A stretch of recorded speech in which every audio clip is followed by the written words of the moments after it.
In calculus, determining whether an infinite series converges to a specific number or diverges to infinity is a fundamental challenge. How can we tell if an endless addition actually has a limit? Today, we will master one of the most powerful tools in our mathematical toolkit, the ratio test, which helps us analyze series by looking at the growth between terms. While there are many tests for convergence, the ratio test is particularly effective when dealing with series that involve factorials or powers. It simplifies complex expressions by cancelling out common terms, allowing us to see the underlying behavior of the series as it approaches infinity. This makes it a favorite for engineering and physics applications. Before we dive in, remember that the ratio test relies heavily on your ability to compute limits at infinity. Specifically, we will be looking at what happens to the ratio of consecutive terms as the index n grows larger and larger. If you are comfortable with basic limit laws, you are ready to proceed. The ratio test usually employs absolute values. This is because we are often interested in absolute convergence, which is a stronger form of convergence. By taking the absolute value of our terms, we ensure that alternating signs don't distract us from the actual growth rate of the sequence's magnitude. The core idea is simple: we take the limit of the absolute value of the ratio of the n plus 1 th term to the nth term. We call this limit L. This L represents the approximate common ratios of the series as we move further out toward infinity. It tells us if the terms are shrinking fast enough. The first outcome is the most desirable. If our limit's length is strictly less than 1, the series converges absolutely.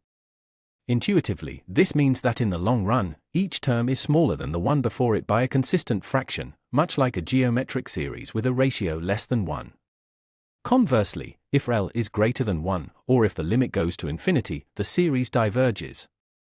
This means the terms are either growing or not shrinking fast enough to sum to a finite value.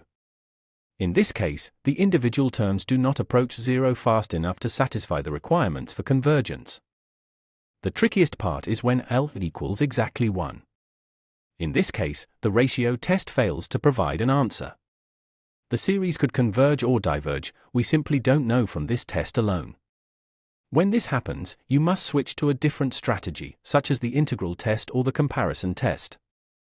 Think of the ratio test as a way of comparing any complex series to a geometric series. By finding the limit of the ratio of terms, we are essentially finding the asymptotic ratio.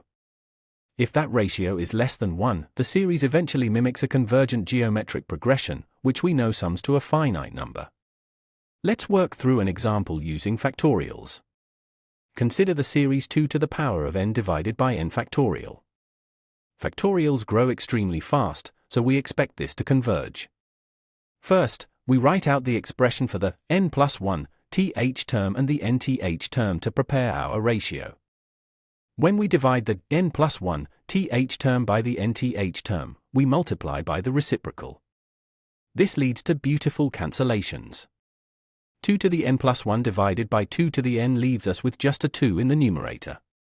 N factorial divided by n plus 1 factorial leaves us with just n plus 1 in the denominator. Now we take the limit as n approaches infinity. Since the denominator n plus 1 grows without bound while the numerator stays constant at 2, the limit is 0. Because 0 is less than 1, the ratio test confirms that our series converges absolutely. The factorial growth effectively beats the exponential growth. Let's look at a case that might diverge. Consider n to the power of n divided by n factorial. Both terms grow very quickly. By setting up our ratio and simplifying the factorials, we are left with the expression n plus 1 to the power of n divided by n to the power of n. After simplifying, we find the ratio is 1 plus 1 over n, all raised to the n. You might recognize this as the classic definition of the mathematical constant t. Since t is approximately 2.718, which is greater than 1, the ratio test tells us that this series diverges quite rapidly. The ratio test is most famous for its role in finding the radius of convergence for power series. By applying the test to a series containing a variable x, we can determine the specific range of x values for which the series will function correctly and sum to a value. When we apply the ratio test to a power series, we solve the inequality cell less than 1 for x. This gives us a distance arg from the center. Inside this radius, the series is guaranteed to converge. This is vital for approximating functions like sine, cosine, or logarithms using Taylor series. What about series with negative terms? Because the ratio test uses absolute values, it actually tests for absolute convergence. If a series converges absolutely, it is mathematically guaranteed to converge in its original form as well. This makes it a very robust tool for alternating series. It is important to recognize when not to use the ratio test. For p-series, like 1 over n or 1 over n squared, the limit of the ratio will always be 1. This is because the growth of polynomials is too slow for the ratio test to distinguish between convergence and divergence. Use the p-series test instead. A common error is accidentally flipping the ratio. Always remember that the newer a term, n plus 1, goes on top, and the older a term, n, goes on the bottom. If you flip them, your L will be the reciprocal of the correct value, leading you to the exact opposite, and wrong, conclusion. Another mistake is forgetting to actually take the limit.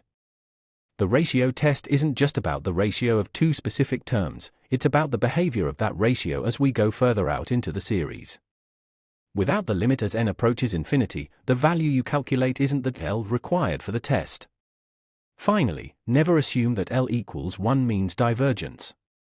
This is a frequent point of confusion. L equals 1 is simply the dead zone of the ratio test. It means the terms are shrinking, but the test isn't sensitive enough to tell if they are shrinking fast enough. You must remain neutral and try a different method. To summarize, the ratio test looks at the limit L of the ratio of consecutive terms. If L is less than 1, you have absolute convergence. If L is greater than 1, you have divergence.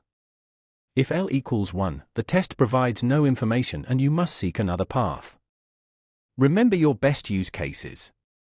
If you see an n in an exponent or a factorial symbol, the ratio test should be your first choice.